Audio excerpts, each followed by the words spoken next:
Hi, it's Professor Streeter, and as promised, I'm making this video to just walk you through the questions and explain the answers to the second quiz that you took last week. Okay, so let's get started. I'm going to put myself in the corner of the screen, and here we're starting with question 1. Now the questions were randomly numbered, so depending upon when you took the quiz, they'll be reorganized. So anyway, what is most disturbing to Nozick about the various machines that he imagines in his thought experiment?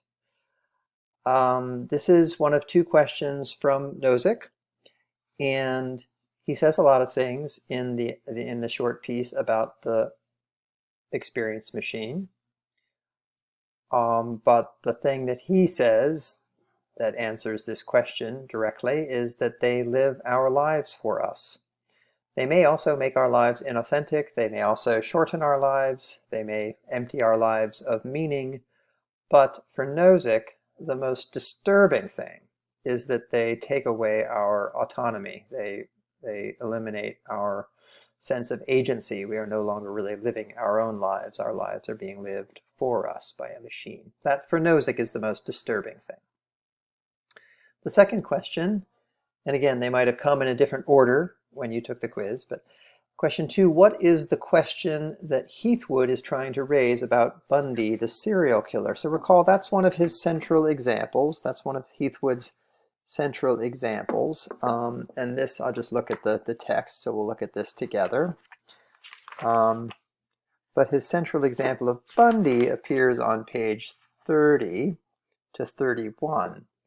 And so at the top of 31, there's many different questions that Heathwood could be asking, but he makes it clear that there's one question that he's interested in this essay. So in trying to think about welfare, the relevant question for Heathwood when thinking about the example of Ted Bundy, the serial killer, is, were the years before he got caught good years for Bundy?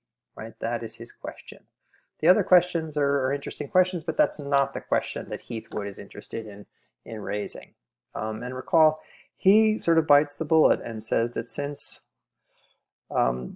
welfare is just a matter of satisfying your desires, then before he got caught, those years were going well for Bundy. They were good years for Bundy in that his desires were being satisfied. It's not, I think, what I would say, but it's what Heathwood wants to say about Bundy. Okay, question 3.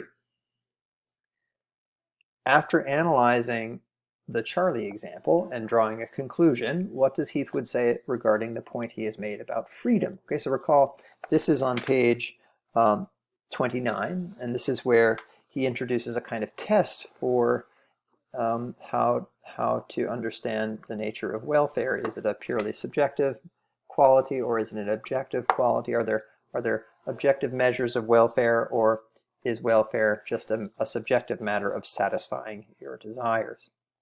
And so he gives the example of Charlie, who gains freedom and doesn't seem to want it. And so the question is, does freedom make Charlie's life better? So what does Heathwood say regarding the point that he has made about freedom? There's a lot to say for these answers, but what he explicitly says is it generalizes to any of the alleged objective goods on the list. He does not think it supports our basic intuitions about freedom. I don't think he'd say it undermines everything we think about freedom either. And he doesn't claim that his argument is impossible to refute and beyond reasonable doubt. But what he does claim is that we can say what he says about freedom. We can say this about any objective good that we put on our list. So it's not an argument that just applies to freedom. Okay, question 4. That is to say, his conclusion is that unless a person wants it, it doesn't make their life better. And this is an argument that applies to other goods, not just freedom. Okay, the fourth question, how does the desire theorist explain the hedonist intuition that it's intrinsically good to be happy? So this comes up as you recall, toward the end, on page 32 and 33, after he's defended the desire theory, a question arises: what about pleasure and happiness? Are those objective goods? Aren't those things that make our lives better intrinsically? And his answer to the problem that seems to pose, right? His explanation of the hedonist intuition that happiness and pleasure are intrinsically good is by showing that happiness essentially involves desire satisfaction.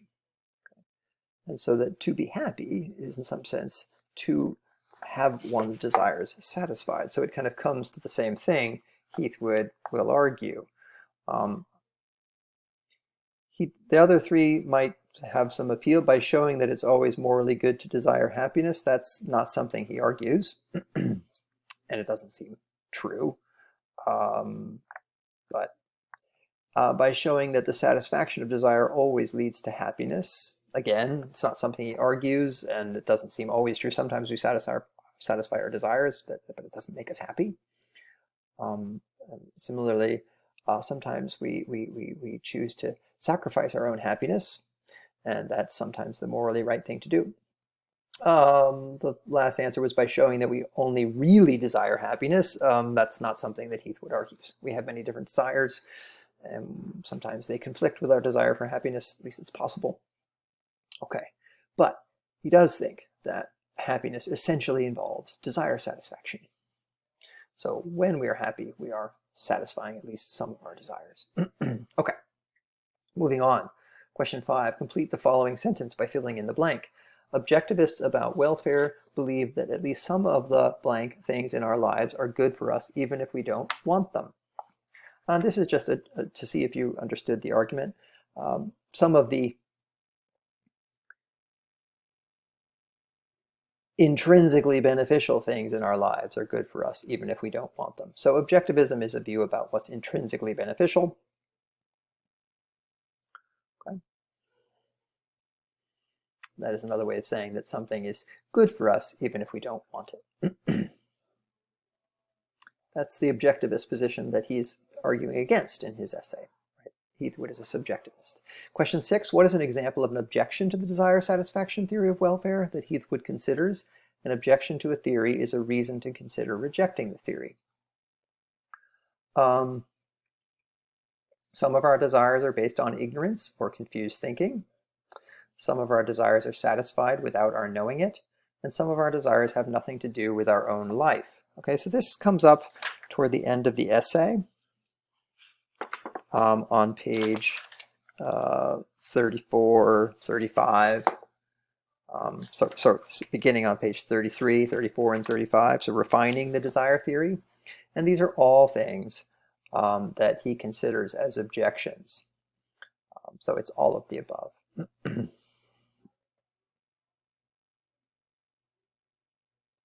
What does Heathwood mean by the term want?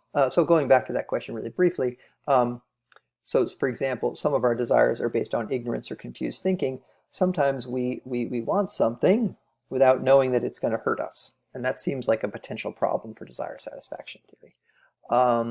Sometimes our desires are satisfied, but we're not aware of that fact. And so, how can my life be improved, right? How can I be better off? If a desire of mine is satisfied that I don't even know about. And then some of the things I want have nothing to do with me. So how does it make my life better to satisfy those desires? All of these are thought to be objections or reasons for rejecting or at least refining the theory. 7, what does Heathwood mean by the term want when he defends the desire satisfaction theory? Okay, this is important about distinctions. How is he using his terms? Something to think about in your writing. And he means want in the sense of being genuinely attracted to something. That's how he uses the term want in his defense of the desire satisfaction theory. Question 8, according to the subjectivists about welfare, what must be true for us to benefit from something we get in life? Not that we find it pleasurable. That's not necessary. Not that we believe it's morally good. That's not necessary for it to benefit us. We don't even need to be able to explain why and how it benefits us, right? But it does seem to need to be something that we have a positive attitude toward. So the second answer there, right? We must have a positive attitude towards something for it to benefit us. According to Nozick, what matters to us in addition to our experiences? Well, we want to do certain things and not just have the experience of doing them. We want to be a certain way, to be a certain sort of person. We desire to live in contact with a deeper reality and not limit ourselves to a man-made reality. So all of the above, right? These are all things that he thinks matters to us independently of how it feels on the inside. And he thinks the experience machine shows that. How does Heathwood respond to the move to ideal desires? Okay, this is a hard question. And it happens on page 34, right? So it's the problem of desires based on ignorance that motivates the move to ideal desires, right?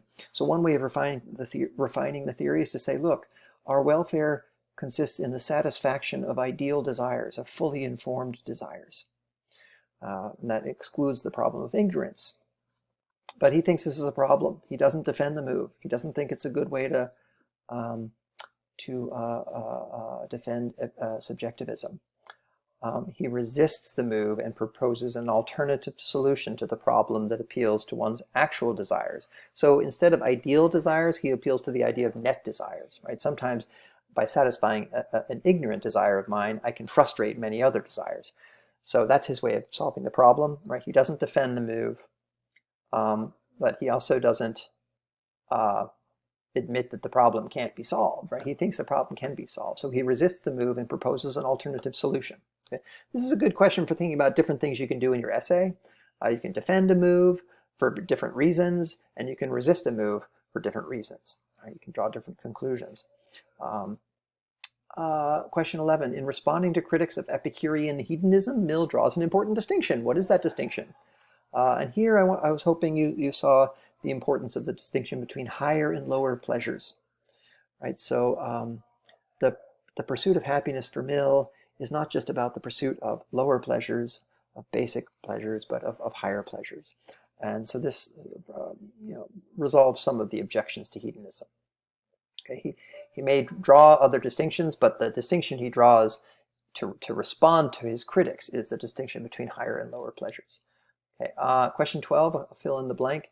The debate over whether welfare is objective or subjective should not be confused with the debate over whether morality is objective or subjective. Okay, so he thinks welfare is subjective, but that morality is objective. So the answer there was morality, and that comes up early in the essay. He makes that point early on. Question 13, fill in the blank. According to Heathwood, the question of welfare is narrower than the question of the good life. Again, that comes up early in the essay on the first section, the question of welfare. Okay, page 26 and 27. And question 14, we have 2 left. Complete the following sentence from Mill. It's better to be a human being dissatisfied than a pig satisfied. Better to be Socrates dissatisfied than a fool satisfied. That again is a famous quote from Mill's utilitarianism, which was there in the hedonism chapter from The Ethical Life. It was also on the slide that I showed you on one of the slideshows. That's a very famous line from Mill. This is actually his appeal to higher and lower pleasures.